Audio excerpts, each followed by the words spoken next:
আসসালামু আলাইকুম রহমতুল্লাহি ওবারাকাতুহু ইন্নাল হামদুলিল্লাহি ওয়াসসালাতু ওয়াসসালামু আলা রাসূলিল্লাহ আম্মা বা'দ।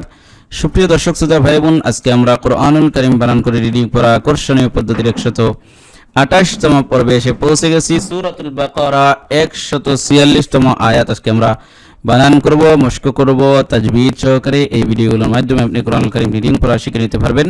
তো দেরি না করে ধৈর্য সহকারে শেষ পর্যন্ত দেখতে থাকুন, ইনশাআল্লাহ অনেক উপকার হবে আপনার। চলুন আমরা দেরি না করে শুরু করে দিই আজকের ভিডিওটি। আউযু বিল্লাহি মিনাশ শাইতানির রাজীম, বিসমিল্লাহির রহমানির রহিম। الذين آتيناهم الكتاب يعرفونه كما يعرفون أبناءهم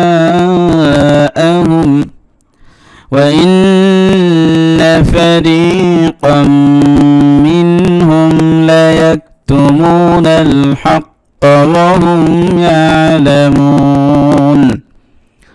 হামজা লাম জবর আল্লাম জবর লা আল্লাহ জাল ইয়াজির জি নুন জবর না আল্লাযীনা।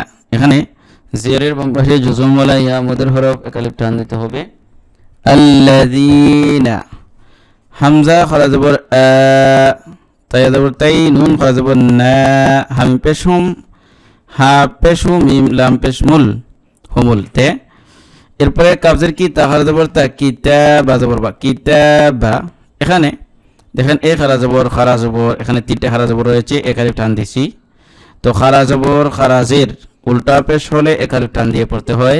অতএব এখানে আতাইনাহুমুল কিতাব।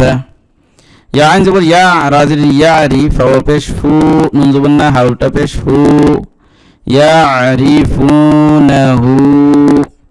এখানে পেশের বাম পাশে জুজুম ওয়ালা ওয়া মদের হরফ একালিফ টান, খারা জবর খারাজের উল্টা পেশ হলে একালিফ টান দিতে হয়।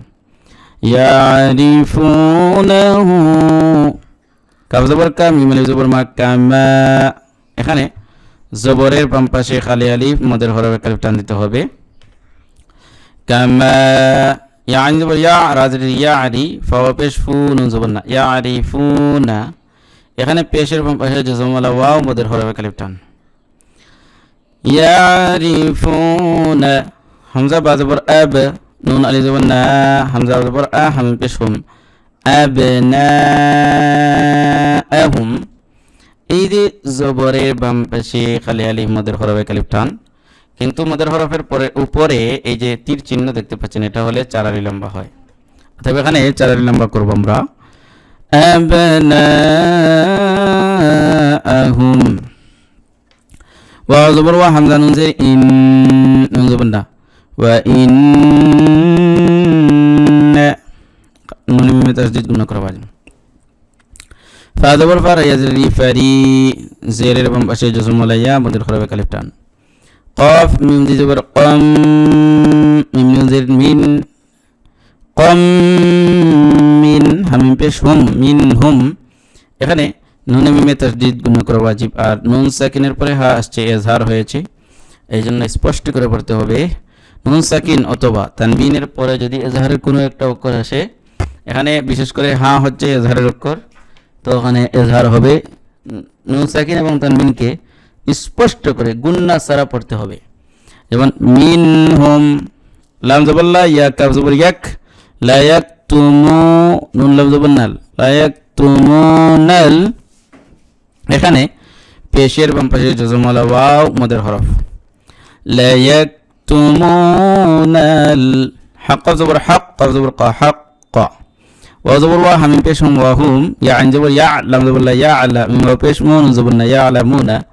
মানে পেশের বাম পাশে জজম ওয়ালা ওয়াও মদের হরফ, আর মদের হরফের পরের অক্ষর নুনে আমরা ওয়াকফ করব, এজন্য এই মোটটাকে 3 আলি লম্বা করব, মধ্যে আরিজ বলে এটাকে। ওয়া হুম ইয়ালামুন, এরকম।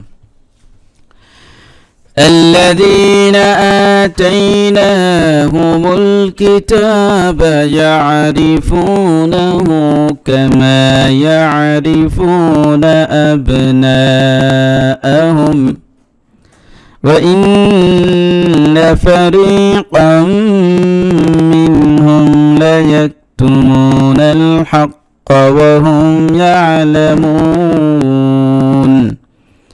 সদাকাল্লাহুল আযীম। তো প্রিয় দর্শক, আজকে পর্যন্তই। দেখা হচ্ছে পরবর্তী কোনো ভিডিওতে। সে পর্যন্ত আল্লাহ তাআলা আপনাকে আমাকে ভালো রাখুন, সুস্থ রাখুন, এই প্রত্যাশা বিদায় নিচ্ছি। আসসালামু আলাইকুম ওয়া রাহমাতুল্লাহি ওয়া বারাকাতুহু।